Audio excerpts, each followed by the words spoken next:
Good evening, everybody, and welcome to another edition of Chasing Rabbit. My name is Scott Brown, and welcome to my vlog dedicated to helping you become the leader you always wish you had worked for. So the conversation of mentors came up a few times today. When you pick a mentor, how do you decide on whom you want to mentor you? And how do you go about broaching that conversation? Do you just walk up to somebody and say, hey, I want you to mentor me?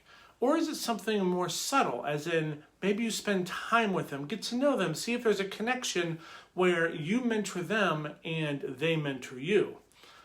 Mentors should never be someone who is just assigned, because all that is just a formal process to check something off on a checklist somewhere to say we've assigned a mentor. Very rarely do those relationships pan out to actually be mentor-type relationships.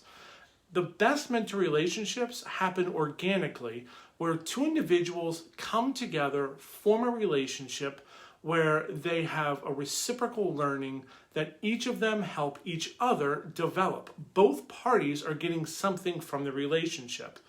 It doesn't mean that you have to be at the same level. It doesn't mean that one has to be extremely senior. It means that you both have to be able to get something from where you are and be able to give something about where you're trying to go.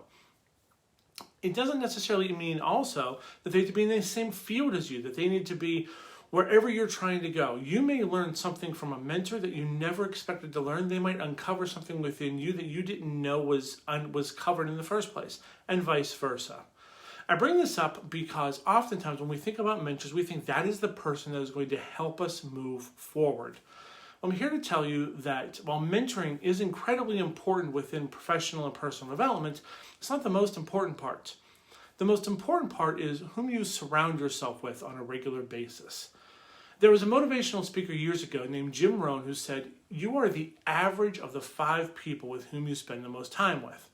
What he was really talking about was a law of averages, that if you average out any 5 objects, you're probably going to be in the middle somewhere. That middle object, the median, is going to be probably where you land. Having 5 people, though, that you surround yourself with and saying that you're the average of them forgets one important component, something I think is incredibly vital that nobody talks about. You are always one of those 5 people.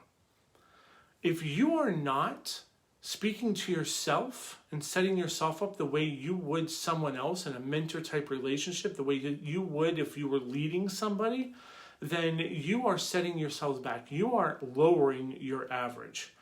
When you choose whom you surround yourself with, don't just look for folks that will help rise you up.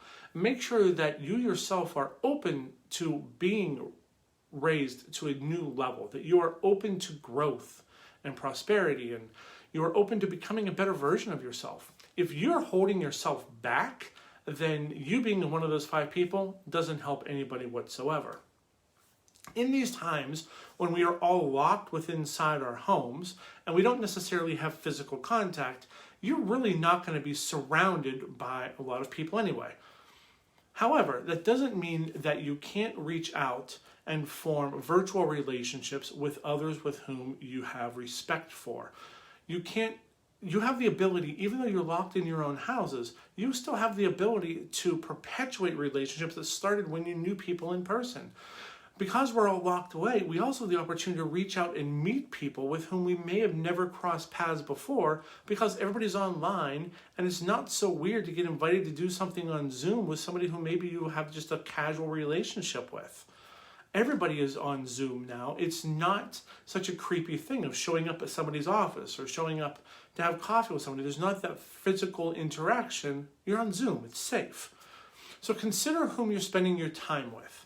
Are those folks really mentors to you? Can you see them raising your game, or are they holding you down? And if they're raising your game, are you the one that's holding yourself down, or are you along for the ride and you're helping yourself raise your game as well? Mentors help you move forward. Surrounding yourself with a group of mentors with whom you share the same values, you share the same vision, you share the same outlook on life, they're going to help you move forward. leaders always surround themselves with individuals that help them move forward. They're never the individuals that hold themselves down. So if you find yourself in that situation, start asking yourself, what can you do for yourself to help you become a better mentor to yourself, to help you become a better mentor to someone else, and to help you level up in this game that we're all playing. So until tomorrow, I wish you well. I hope that you become the mentor that you need in your life, and that you also find a mentor out there somewhere to help you become a better version of yourself. Have a great night, everybody, and I will talk to you tomorrow with another edition of Chasing Rabbits. Have a good night, my friends.